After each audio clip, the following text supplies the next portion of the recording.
Aujourd'hui, une petite vidéo en fait pour préparer la suivante. La suivante, ce sera la culture sur but. Mais avant de faire la vidéo sur la culture sur but, je voulais faire un petit point.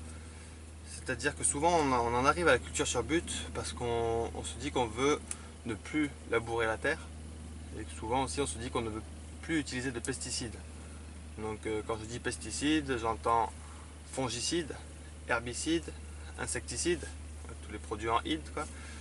Euh, Donc c'est pour ça souvent qu'on veut faire de la culture sur but. Donc avant de faire cette vidéo sur la culture sur but, je voudrais préciser qu'on peut ne pas retourner la terre, ne pas labourer la terre et ne pas utiliser de pesticides sans pour autant faire la culture sur but. Voilà. Donc il y a quelques techniques à savoir, à respecter si on veut. On va commencer par comment ne pas retourner la terre. Donc si on veut ne pas avoir à retourner la terre, labourer la terre, il faut toujours garder le sol couvert. Donc couvert, on peut appeler ça le mulch, le paillage. Voilà. Un sol toujours couvert. Là ici, autour de moi, j'utilise énormément de paillage. Mon sol est couvert, énormément couvert. Donc il y a au moins, là il y a au moins 20 cm de paillage sur le sol. Donc on garde le sol toujours couvert, sinon votre sol à nu, il est, euh, il est agressé par les pluies. Quand il pleut sur un sol nu, ça crée une croûte, ça fait de l'érosion. En été, quand le soleil tape sur les zones nues, sur la terre à nu, ça brûle toute la vie du sol. Il n'y a pas de vie du sol dans une terre nue. Pareil pour le froid. Quand il fait très froid, ça tue tout. Rien ne peut survivre dans un sol nu. Euh, le vent, quand on a un sol, surtout dans les sols sableux, quand on voit quand il y a beaucoup de vent que tout s'envole, que le sable s'envole, c'est de l'érosion éolien. Et dans un sol couvert, on n'a pas ce problème-là. Donc on garde toujours notre sol couvert. Voilà, ça permet à la vie du sol de s'installer. Ça permet aux vers de terre de faire leur travail, aux bactéries de faire leur travail, aux champignons de s'installer, aux cloportes, à toute la vie du sol de s'installer. Dans un sol à nu, il n'y a pas de vie du sol. Donc on peut utiliser soit de la paille, soit du BRF, même du broyat de n'importe quoi. On peut utiliser de la laine de mouton, du carton, on peut même utiliser des pierres. On peut tous constater que quand on pose une pierre n'importe où dans la nature, on revient quelques mois après, on soulève cette pierre, il y a beaucoup de bestioles sur cette pierre. Donc même du fait d'utiliser des pierres, ça favorise la vie du sol. Voilà. Donc pour ne pas avoir à labourer la terre, on garde toujours le sol couvert. Voilà. Donc ça, que ce soit sur culture sur but ou pas culture sur but, on garde un sol couvert. On ne marche jamais sur les zones de culture. Donc on délimite des zones et chaque année on cultive dans ces zones-là et on ne marche jamais dessus surtout. Parce qu'en fait la vie du sol peut mettre, selon les sols, un sol argileux peut mettre 5 ans à se décompacter, à devenir vraiment décompacté. Et nous, quand on marche dessus, on le recompacte. Donc on fait perdre énormément de temps, on détruit en fait tout le travail de la vie du sol. Donc on délimite des zones de culture et on ne marche plus dessus. On ne marche jamais sur les zones de culture. C'est vraiment important si on veut ne pas avoir à labourer, quoi. Si après on laboure, on peut marcher, on s'en fout quoi. Mais là, l'idée c'est de ne pas labourer. Donc on ne marche pas sur les zones de culture. Euh, on laisse un maximum aussi de racines dans la terre. Hum, Tout simplement en fait quand nos tomates sont mortes, quand elles ont fini de donner, au lieu de les arracher, on coupe le pied en fait. Voilà. Et on coupe le pied. Même je coupe pas le pied parce que plus on a de plantes hautes, même si elles sont mortes, mieux ça attire la biodiversité. Mais bon, si ça nous gêne pour quoi que ce soit, au lieu de l'arracher, on coupe le pied et on met sur le sol. On laisse les racines en fait dans le sol. Les racines en mourant, elles vont laisser des galeries et en plus elles vont nourrir les vers de terre, les bactéries et toute la vie du sol. Donc si on les arrache, les galeries se rebouchent, la terre se recompacte et en plus il n'y a rien à manger pour les vers de terre. Donc on laisse les racines dans le sol. En plus ça a d'autres avantages, par exemple sur des laitues, si on arrache la laitue, il n'y a rien qui repousse. Par contre si on coupe la laitue, on a d'autres laitues qui repoussent. Elles sont souvent moins grosses que la première, mais c'est quand même des laitues et on n'a eu aucun travail à faire pour les avoir. Pareil pour les poireaux, si on arrache le poireau, rien ne repousse. Par contre si on coupe le poireau et qu'on laisse suffisamment de blanc dans la terre, on a d'autres poireaux qui repoussent. Donc c'est à la fois plus productif et en plus on favorise la vie du sol. Donc on laisse les racines un maximum dans le sol. Voilà, sinon ça se recompacte et on repart à zéro. Il faut aussi planter le plus possible. Donc le plus possible, ça veut dire le plus densément possible. Si on a un pied de tomate et que 5 mètres après on a un autre pied de tomate et 5 mètres après un autre pied de tomate, on n'a rien entre les deux, donc déjà il n'y a pas de racines pour nourrir les animaux. Bon, en plus ça va permettre aux herbes de revenir, mais il y a peu de racines dans la terre, et donc la terre ne se décompacte pas suffisamment. Il faut planter très serré. Voilà. Si on plante pas serré, il faut accepter qu'il y ait des herbes aussi qui fassent leur travail. Donc on plante le plus possible, et c'est aussi valable sur la saison. Si on cultive une parcelle qu'au printemps-été, et qu'après tout l'hiver et l'automne il n'y a rien dessus, eh ben, le sol aura tendance à se compacter. Donc si on peut, on essaye de faire en sorte que la zone cultivée soit cultivée en permanence. Voilà. Si on ne peut pas, ben, on peut toujours jeter un engrais vert ou laisser les herbes sauvages s'installer. Mais en tout cas, il faut que notre sol ait toujours de la racine à l'intérieur. Voilà, ça c'est des astuces pour que la terre soit toujours décompactée. Ça marche très très bien, que ce soit sur but ou non but, peu importe. Un autre point que je voulais aborder avant d'en arriver à la culture sur but, c'est comment ne pas utiliser de pesticides. Donc pour ne pas utiliser de pesticides, premièrement, il faut faire de la polyculture. C'est le point le plus important sans doute. C'est-à-dire que si on a uniquement des tomates dans une zone de culture, eh ben, si une maladie attaque nos tomates, le mildiou par exemple, si le mildiou arrive sur nos tomates, eh ben, il va facilement se propager aux tomates d'à côté, et tout va être contaminé. Par contre, si on a une tomate avec de l'ail à côté, du basilic, du persil, de la ciboulette, une lavande, plein de plantes différentes autour de la tomate, le mildiou va avoir bien du mal à atteindre votre tomate. Mais en plus, si jamais il atteint la tomate, il ne pourra pas se propager parce qu'à côté, il n'y a que des plantes qui ne craignent pas le mildiou. Même au contraire, il y a des plantes qui repoussent le mildiou, tout ce qui est de la famille des Aliacées par exemple. Donc l'ail, l'échalote, la ciboulette, l'oignon, tous ces plantes-là repoussent le mildiou. Donc voilà, on ne fait pas de la monoculture, on fait de la polyculture pour éviter les problèmes, à la fois les problèmes de maladie et à la fois les problèmes de parasites. Parce que pareil, un parasite qui voudrait attaquer votre plante tomate, s'il a un champ de tomates, il va les sentir à des kilomètres. Par contre, s'il y a une tomate avec tous les aromates autour, plein d'odeurs différentes, il faut savoir que les insectes se repèrent à 80%, enfin en grande majorité, grâce à leur odorat. Donc si on a un champ de tomates, ils vont le capter très loin. Par contre, s'il y a une tomate perdue dans des fleurs et dans tout plein de biodiversité, il va avoir beaucoup plus de mal à la repérer. Et voilà, c'est très efficace. C'est les aromates, les plantes aromatiques, ou même toutes les plantes en général, pour favoriser, pour protéger contre les parasites.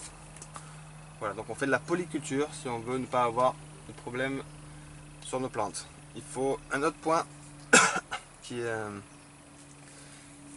très très important également, si on veut ne pas avoir à utiliser de pesticides, il faut faire ses propres semences un maximum. C'est vraiment important parce qu'en faisant ces semences, en fait on adapte la variété à notre terroir, premièrement, et aussi à notre façon de jardiner. Donc on a tous des terroirs différents selon qu'on habite dans le nord de la France ou dans le sud de la France, qu'on habite au Canada ou peu importe. On a tous des terroirs différents, donc le climat n'est pas le même, l'humidité c'est pas la même, on n'a pas les mêmes sols, on peut avoir un sol argileux, un sol sableux, un sol calcaire, acide, on a tous des sols différents et des climats différents. Donc en faisant ses propres semences, on améliore la variété, on l'adapte à notre terroir. Par exemple, si on veut adapter une tomate à la sécheresse, on plante 50 tomates. Toutes celles qui font la gueule parce qu'elles n'ont pas assez d'eau, on ne garde pas les semences. Et par contre, s'il y en a quelques-unes qui deviennent grosses, qui produisent avec très peu d'eau, c'est de celles-là qu'on garde les semences. Pareil, si on est sur un terrain plutôt humide, on plante plein de variétés. Celles qui résistent aux maladies, celles qui ne tombent pas malades, qui sont belles, qui produisent bien, c'est de celles-là qu'on garde les semences. Donc on garde toujours les semences des plus beaux pieds, les plus beaux fruits, les premiers aussi. On n'attend pas que la plante soit fatiguée en fin de saison pour garder les semences. On prend dès le début, sur les plus beaux pieds, les plus beaux fruits, on garde dès le début les semences. Et c'est comme ça qu'on adapte la variété à notre terrain et qu'on arrive à avoir des plantes résistantes et adaptées à notre terroir. Il faut savoir qu'avant, dans chaque région, il y avait des plantes, des légumes adaptés à la région. Maintenant, ils ont créé des catalogues où on n'a plus le droit de cultiver toutes ces semences. Et donc ils essayent de nous vendre des semences à mettre dans toutes les régions, on cultive les mêmes variétés. Il faut revenir à des variétés, à chacun fait ses semences, et chacun a une variété adaptée à son terroir et à sa façon de jardiner aussi. Parce qu'il y a des jardiniers qui taillent les tomates, il y a des jardiniers qui ne les taillent pas, il y a des jardiniers qui arrosent beaucoup, il y a des jardiniers qui n'arrosent pas. On a tous des techniques de jardinage différentes. Et le fait de prendre la plus belle variété qui pousse, qui marche le mieux chez nous, ça l'adapte aussi à notre façon de jardiner. Donc voilà. C'est important de faire ces semences pour l'adapter à notre terroir et à notre façon de jardiner. Un peu comme je disais tout à l'heure, il faut favoriser la biodiversité. Donc, je l'ai dit tout à l'heure un petit peu avec la polyculture, mais il n'y a pas que la polyculture, il y a aussi, enfin, bon, c'est un peu de la polyculture. Disons qu'il faut laisser la place aux plantes sauvages, un maximum de plantes sauvages dans le potager, autour du potager. Ça favorise la biodiversité, ça attire des insectes, ça protège, ça augmente la biodiversité tout simplement. Et le fait d'avoir une biodiversité élevée, ça permet d'avoir moins de problèmes. Par exemple, nous à côté de notre potager, on a du rumex. Ce rumex attire énormément de pucerons. Donc les pucerons sont tous réunis là, du coup les coccinelles peuvent arriver, elles peuvent s'installer un petit peu, manger les pucerons, et du coup j'ai pas d'autres pucerons dans les cultures. Il y a une erreur qui est souvent faite, c'est quand, bon, déjà dans un jardin il y a peu de biodiversité, on a une attaque de pucerons, mais pour s'en débarrasser on va les pulvériser, on les traite, on combat les pucerons.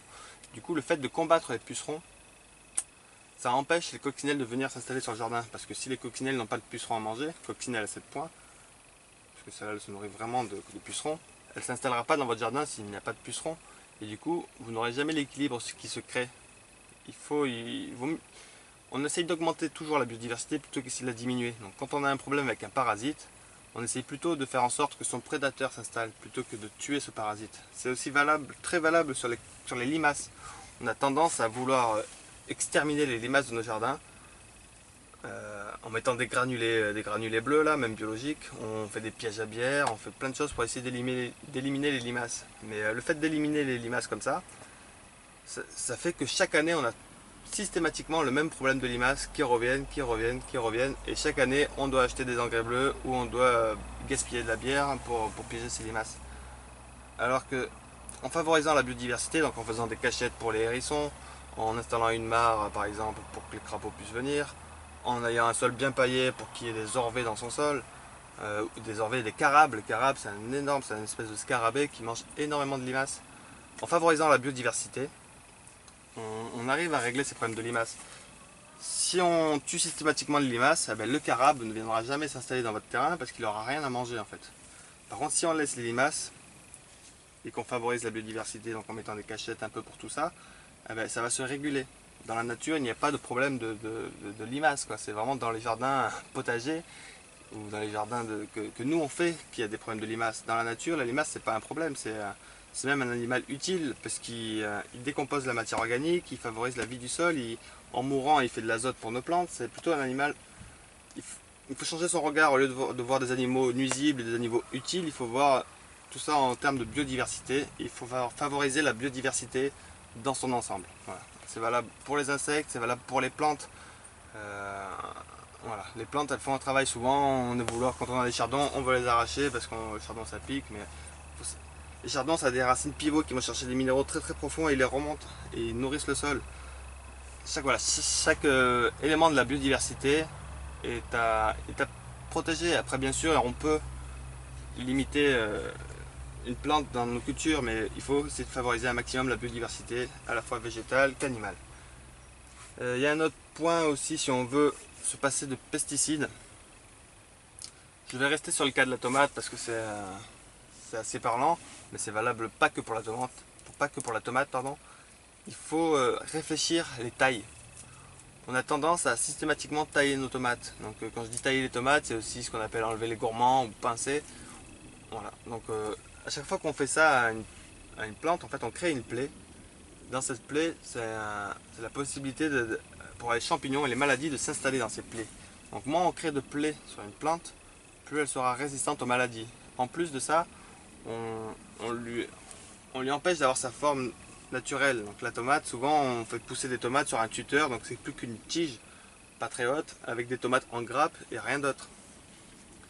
Du coup déjà les tomates elles crament au soleil parce qu'il n'y a plus de feuillage pour les protéger. Elles ont du mal à résister aux maladies parce qu'elles n'ont plus du tout leur forme naturelle, elles n'ont plus de quoi combattre, elles sont en lutte en fait, elles essayent de survivre.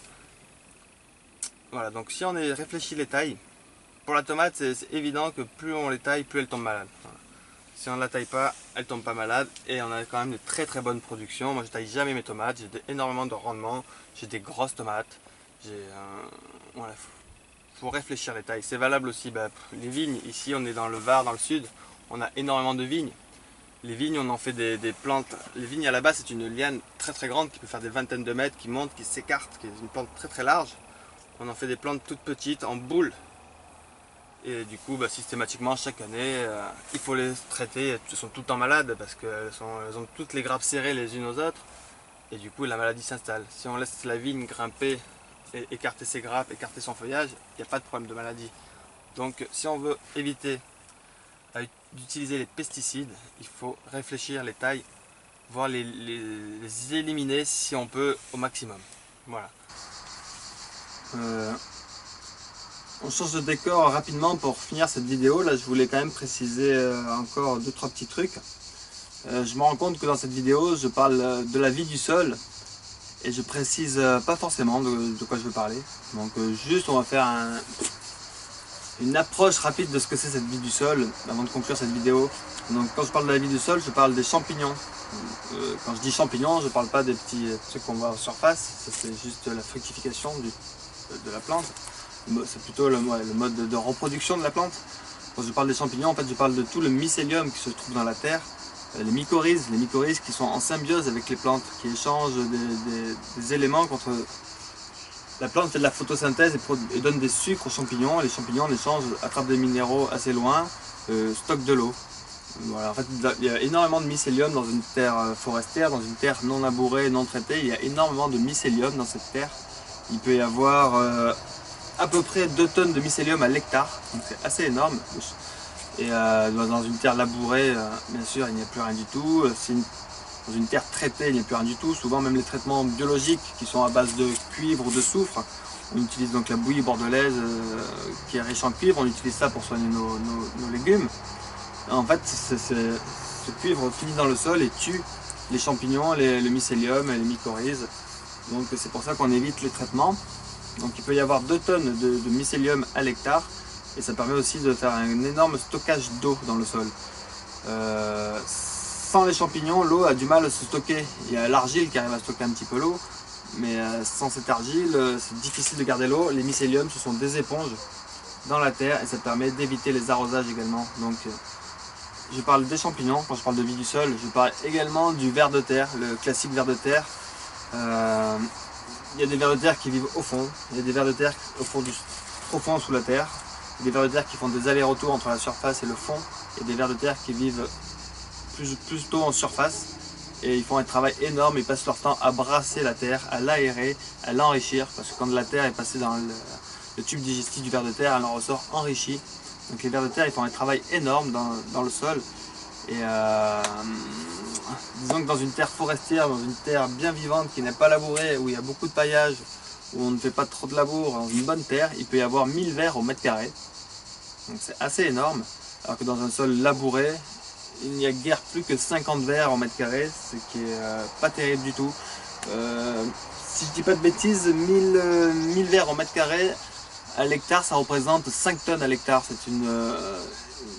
C'est énorme la quantité de vers de terre qu'il peut y avoir sur un hectare de terre non labourée, non traitée. 5 tonnes d'animaux qui font du brassage, qui labourent la terre à notre place, qui l'enrichissent à notre place et qui font un excellent travail. Le ver de terre, il y a les bactéries. Alors les bactéries, dans une petite cuillère à soupe, il peut y avoir 1 milliard de bactéries. C'est assez colossal la quantité de bactéries qu'il y a.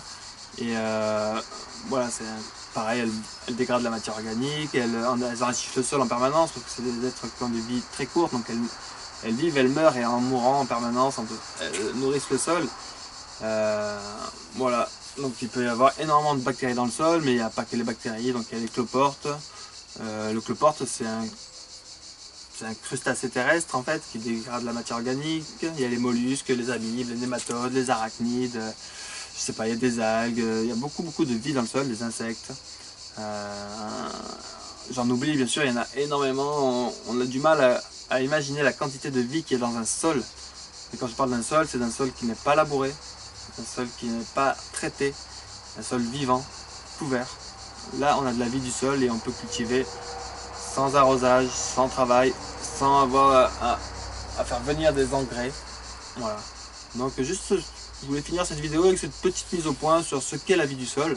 Et encore, c'est un tout petit aperçu de ce qu'est la vie du sol. En réalité, la vie du sol, c'est bien plus que ce que je viens de dire. Il y a énormément de choses qu'on ne sait pas sur la vie du sol.